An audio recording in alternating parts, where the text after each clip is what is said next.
സല്ലല്ലാഹു അലൈഹി വസല്ലമ തങ്ങൾ പറയുന്നു, വഞ്ചിക്കുന്നവൻ എൻ്റെ കൂട്ടത്തിൽ പെട്ടവനല്ല എന്ന് നബി മുഹമ്മദ് മുസ്തഫ. രണ്ട്, മീശ വടിക്കുന്നവൻ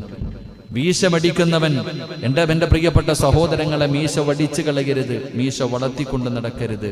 മീശ വെട്ടണം, വെട്ടി ഒതുക്കി വെക്കണം. മീശ വെട്ടി ഒതുക്കണം. അള്ളാന്റെ റസൂൽ സല്ലല്ലാഹു അലൈഹി വസല്ലമ തങ്ങൾ പറഞ്ഞു, മീശ വളർത്താനല്ല പറഞ്ഞത്, വെട്ടി ഒതുക്കാത്തവൻ, വടിക്കുന്നവൻ, അവൻ നമ്മുടെ കൂട്ടത്തിൽ പെട്ടവനല്ല. അള്ളാഹു കാത്തിരക്ഷിക്കുമാറാകട്ടെ.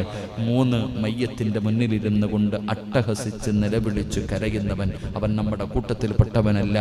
നാല്, ആണിന്റെ രൂപം കെട്ടുന്ന പെണ്ണ്, പെണ്ണിന്റെ രൂപം കെട്ടുന്ന ആണ്, അവൻ നമ്മുടെ കൂട്ടത്തിൽ പെട്ടവനല്ല എന്ന് നബിയുനാ റസൂലുള്ളാഹി സ്വല്ലല്ലാഹു അലൈഹി വസല്ലം.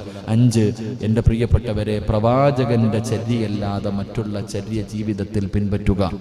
പ്രവാചകന്റെ ചര്യയല്ലാതെ മറ്റുള്ള ചര്യകൾ ജീവിതത്തിൽ പിൻപറ്റുക. നേതാവായിട്ടും മറ്റു പലരെയും കൊണ്ടു നടക്കുക, മോഡലായിട്ട് റോൾ മോഡലായി മറ്റു പലരെയും. എൻ്റെ ചെറുപ്പക്കാരാ, സ്വഹാബത്തിന്റെ ചരിത്രം എടുത്തു നോക്ക്.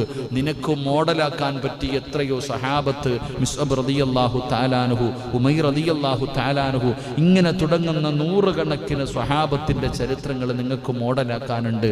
അവരുടെ ചരിത്രങ്ങൾ പഠിക്ക്, വായിക്ക്, അവരുടെ ജീവിതം പിൻപറ്റ്. അള്ളാഹു നമുക്ക് ഭാഗ്യം നൽകി അനുഗ്രഹിക്കുമാറാകട്ടെ.